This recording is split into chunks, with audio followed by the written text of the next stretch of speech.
Informasi berikut ini bagi sebagian orang mungkin tidak disukai, bagi sebagian orang mungkin tidak diperdulikan, bagi sebagian orang lagi bisa membuat Indonesia negatif citranya di mata dunia. Beberapa jam setelah Indonesia memutuskan memberikan suara dengan pernyataan no atau tidak mendukung R2P di sidang PBB, Lembaga Keuangan Dubai dan beberapa lembaga keuangan yang rencananya mendukung Indonesia Investment Authority atau SWF ala non-MMT menarik mundur dukungan mereka. Sehingga rencana besar SWF bisa gagal seperti rencana pemindahan ibu kota yang melambat bahkan berkesan mulai dilupakan oleh yang melakukan inisiasinya. Pastinya banyak yang tidak percaya bahwa keputusan keberangkatan haji di Indonesia ke Mekah yang sudah 2 tahun ini ditunda adalah keputusan politik. Juga ketika tim All England kita tidak dapat izin bertanding, ini masalah politik. Tapi banyak yang tidak percaya, alias kebijakan politik Indonesia kental miring ke satu sisi membuat sisi berlawanan mulai dalam tanda petik melakukan sesuatu unjuk kekuatan. Akhirnya hanya Tiongkok yang BUMN-nya mau bekerja sama dengan BUMN Indonesia. Hanya vaksin Tiongkok yang besar jumlahnya yang mau disediakan untuk Indonesia. Adakah informasi sekilas ini ada benarnya atau praduga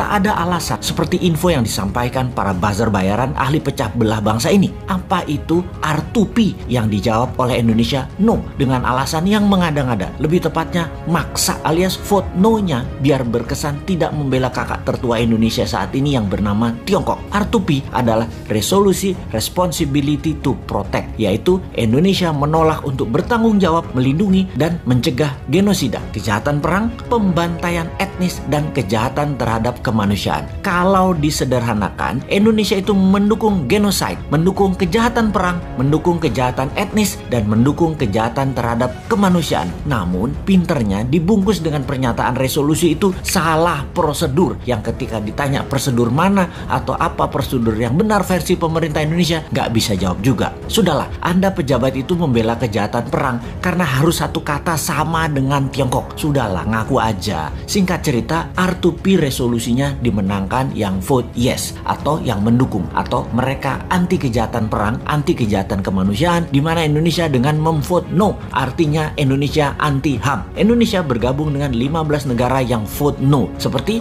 Tiongkok, Rusia, Kuba, Suriah, Korea Utara. Keputusan no ini melawan 115 negara yang memvote yes, seperti Jepang, Amerika, Timor Leste, Malaysia, Spanyol, New Zealand, Australia, Myanmar, Filipina, dan lain sebagainya. Alias, di regional, keputusan no Indonesia sejalan dengan keputusan kakak tertua Tiongkok yang berbeda dengan keputusan negara tetangga Indonesia seperti Australia, Papua Nugini, Timor Timur, Malaysia, dan Filipina. Hebat keputusan yang berani sekali itu. Ini sudah menunjukkan Indonesia nggak kompak dengan ASEAN dan regional tetangganya. Oke lah, apapun itu semuanya sudah diputuskan dalam politik luar negeri. Dan inilah yang jadi masalah ketika kebijakan negara beda dengan mainstream atau jalur utama. Jadi berhaji dilarang, mudah-mudahan bukan pesanan Amerika ke Saudi ya. Benar-benar mudah-mudahan karena alasan lain. Seperti apa? Duit hajinya nggak ada misalnya. Kepake sama proyek apa gitu. Ya mudah-mudahan bukan tekanan negara lain. Gawat soalnya kalau itu artinya. Jadi ketika banyak negara tarik diri, tidak kasih investasi ke proyek Indonesia, bukan karena tekanan negara superpower, tapi memang proyek investasinya tidak menguntungkan, atau bunga pinjaman IMF yang rata-rata negara lain dapat 4%-an, Indonesia 2% lebih mahal, sekitar 6%-an, sehingga bunga pinjaman yang dibebankan ke APBN hampir senilai 290